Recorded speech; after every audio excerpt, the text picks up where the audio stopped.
It's been a month since Enchanted by Nature expansion pack got released, and maybe you didn't buy it yet, but you're wondering if you should do it before the bonus items will go away. If you buy this pack through 21st of August from EA, you will get this fairy garden digital content. It's already a couple of years since EA started to do this, and they are offering some extra content to all the players who purchase expansion pack within a certain period after it's launched.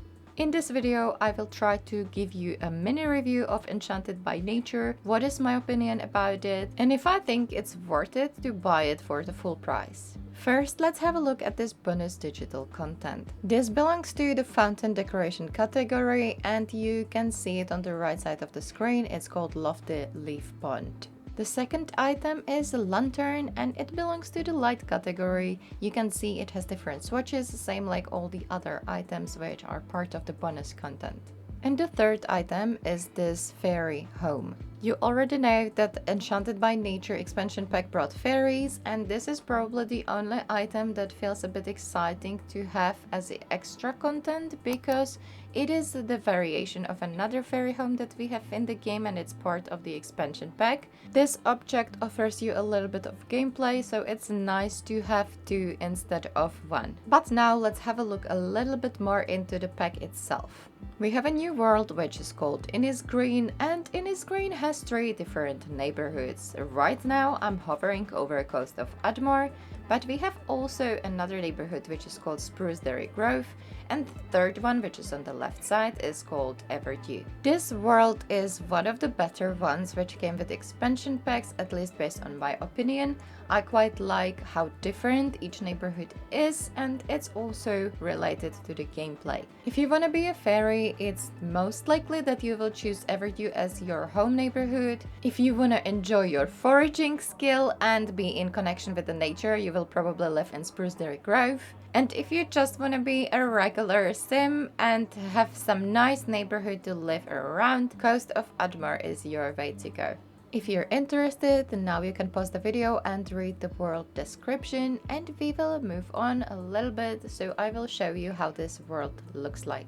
We are looking at Everdew right now, and I have to admit that generally this entire world is visually very appealing. I love the connection with the nature, which is one of the main themes of this pack. And although we don't have open world in The Sims 4, the neighborhoods in this pack feel very lively, and you can do quite a lot around without leaving your home lot. Now we are moving to Coast of Admore neighborhood, and that is very colorful neighborhood with people who like gnomes, and you have the museum building at the central square, which is all dedicated to gnomes.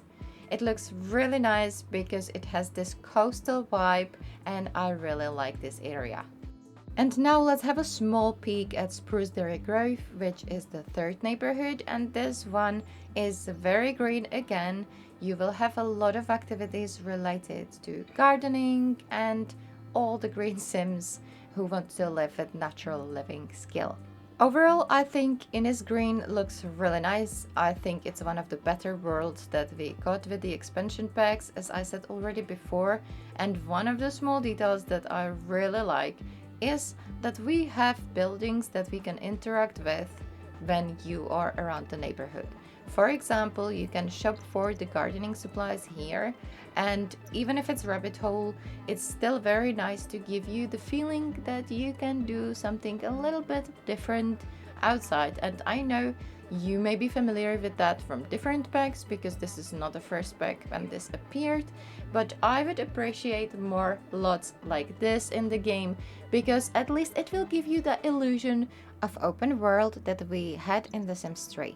There are few of them in this world, and I really hope that this will become a standard for new expansion packs, where you will have option to take your sim somewhere. For example, this is a bookshop, and do some small shopping or other activities. Now let's talk a little bit about the gameplay of Enchanted by Nature. We have a new occult, which are fairies, and this expansion pack is heavily related to them. You can create a fairy directly and create a sim, or you can become a fairy through the gameplay. Fairies were my favorite occults in The Sims 3, and in The Sims 4 it's nice to have them, and as you can see they have a skill tree where you are able to choose which way they will go, what will be their fairy abilities, and if they will be nice or not so nice. There is fair amount of gameplay related to fairies. We have lots of new interactions which are directly related to them. They have also different needs, so you will have to take care of them slightly differently than of your normal Sims. And generally, I think there is a fair amount of gameplay related to fairies. However, it would be nice to have a different type of fairies in the game, but that would be probably too advanced. If you like events in The Sims 4 or mini quests, there is a new gameplay which is called the Fables, and we have a Fable board where you can go, and once you interact with that, you will be able to see who are the fabulists in the inner screen, and you can accept quests from them. Once you will finish your quest, you will get some reward, and I think this is a nice, fun little twist to have in the game.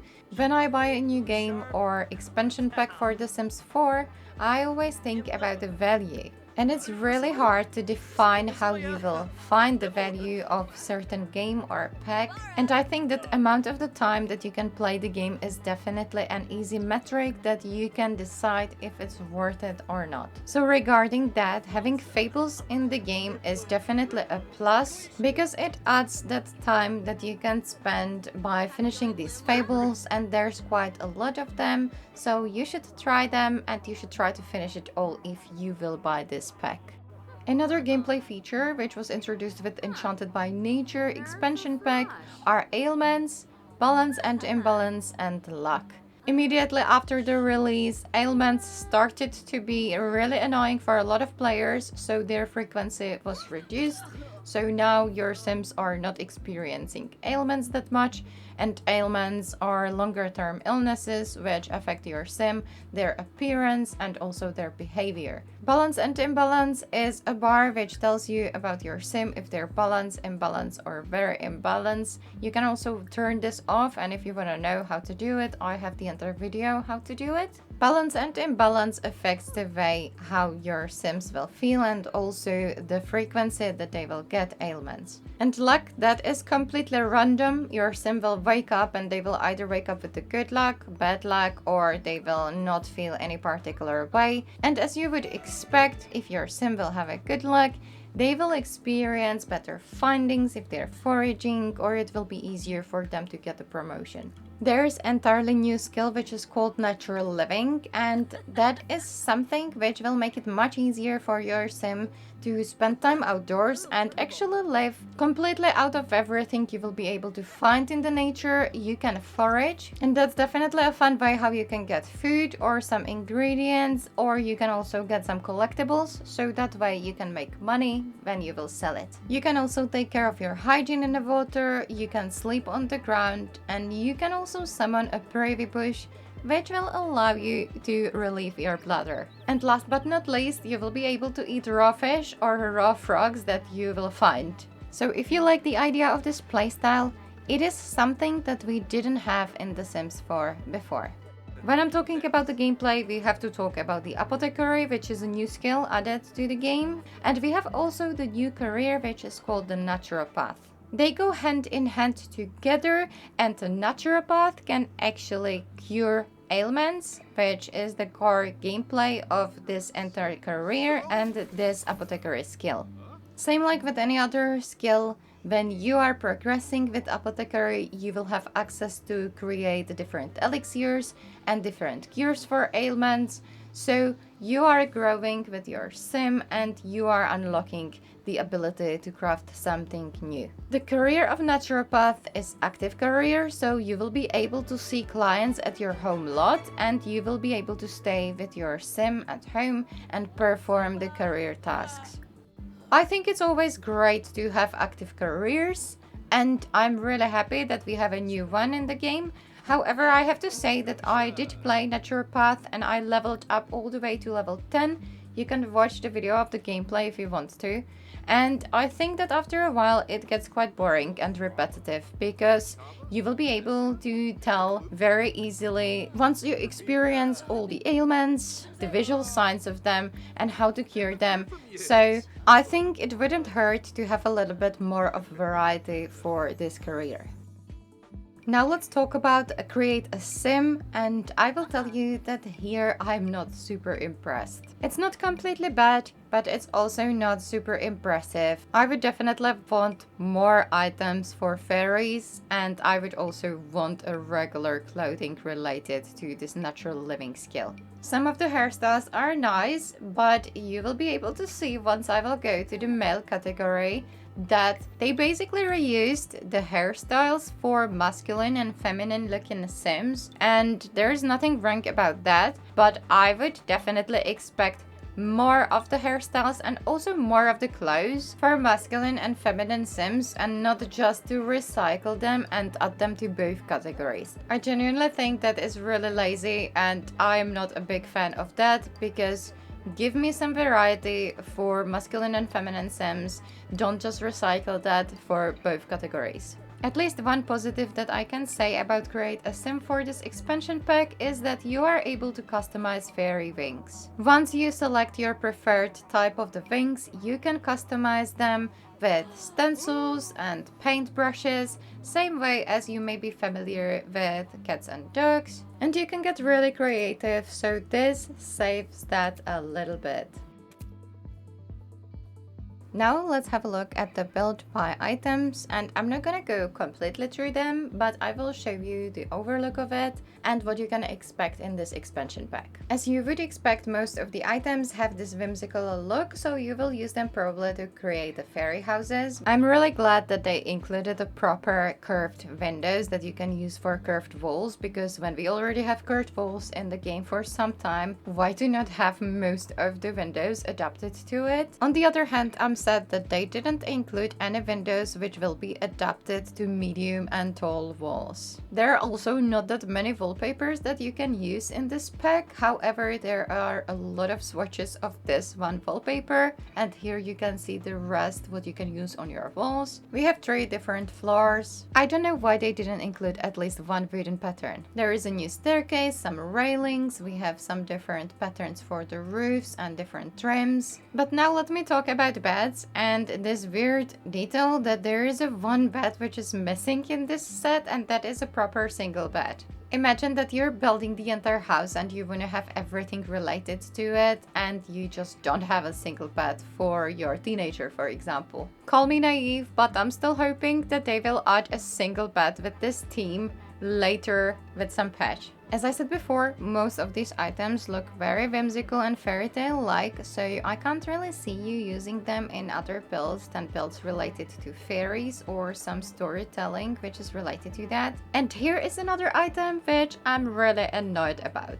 If you will look at the wooden pattern of these counters, and not just these counters but also the top counters, you will find out that it's not seamless. And it's the same story for the island counters too. From the graphic point of view, I don't even think that the texture or the pattern is a high resolution, and it looks really blurry and pixelated.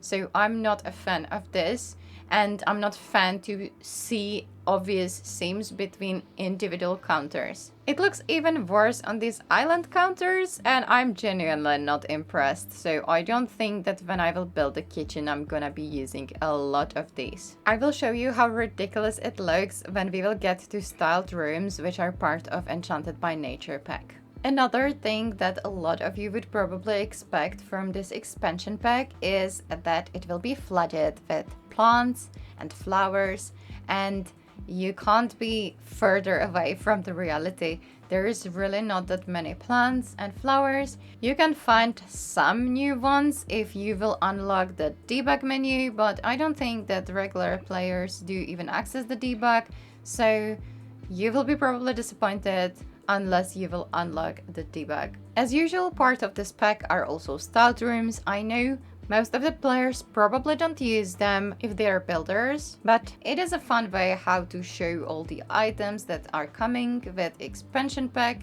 And as I was talking about the kitchen, here you have it.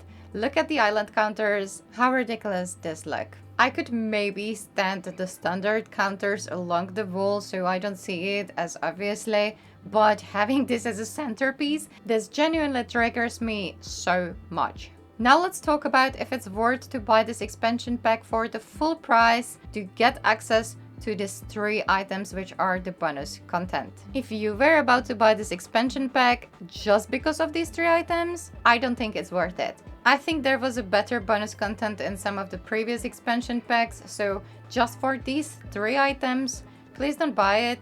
It's genuinely not worth it. So unless you find this expansion pack really exciting about its gameplay and the build by items or create a sim items, I would probably recommend you to wait for the sale, which usually happen about half of a year after the release of the new expansion pack. Sometimes it's even sooner. I think that businesses and hobbies were already on a sale with this last sale. Not a massive sale, but sometimes you can get a decent sale later if you are not rushing to buy the new content.